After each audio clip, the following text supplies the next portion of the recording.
যেদিন ঘুম থেকে একটু দেরি করে উঠি সেদিন সব কাজই প্যাচপোচ লেগে যায়, কোনটা ছেড়ে কোনটা করব।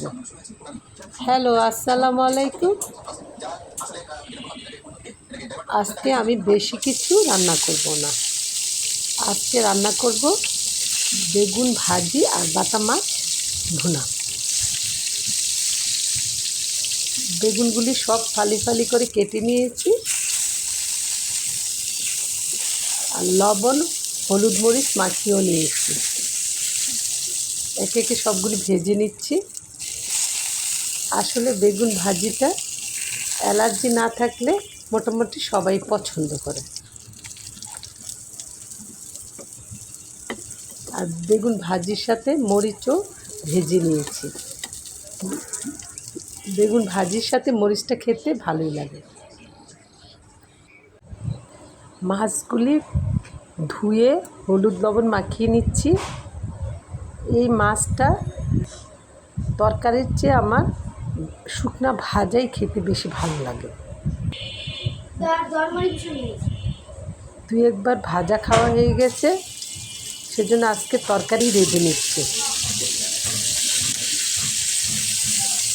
আর বড় মাছের চেয়ে ছোটো মিডিয়াম সাইজের মাছটাই বেশি ভালো লাগে, কাটাটা একটু কম কম লাগে।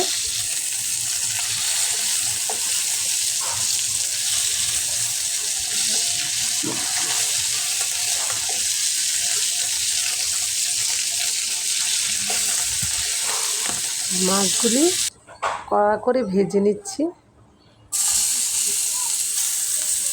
পেঁয়াজ কুচিগুলো দিয়ে দিলাম।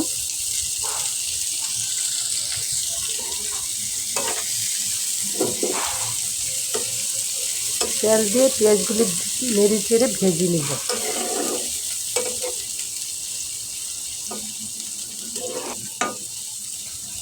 আসলে সব সময় বেশি ঝামেলার রান্না করতে ইচ্ছে করে না, মাঝে মাঝে এমন কম সময়ের কম ঝামেলার রান্নাগুলিও করে নিই।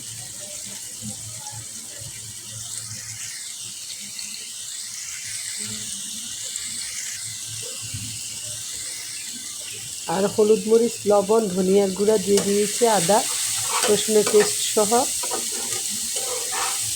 সব নেড়ে চেড়ে কষিয়ে নেব।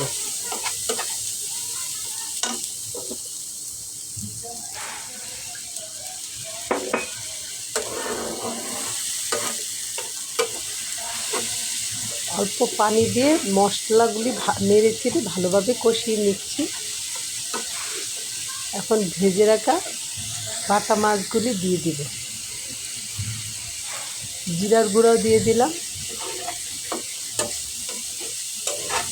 আমি ভাজা মাছ ভুনাই আমি সবসময় ভাজা জিরা গুঁড়াটা ব্যবহার করি।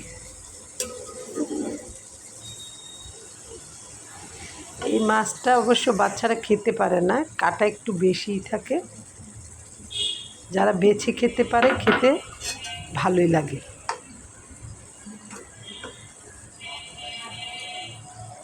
মাছটা হয়ে এসেছে, কাঁচামরিচগুলিও দিয়ে দিলাম।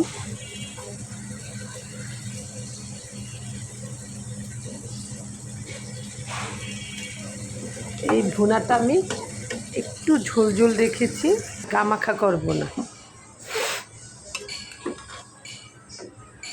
মাছ ভুনা হয়ে গেছে, একে একে সবগুলি নামিয়ে নিচ্ছি।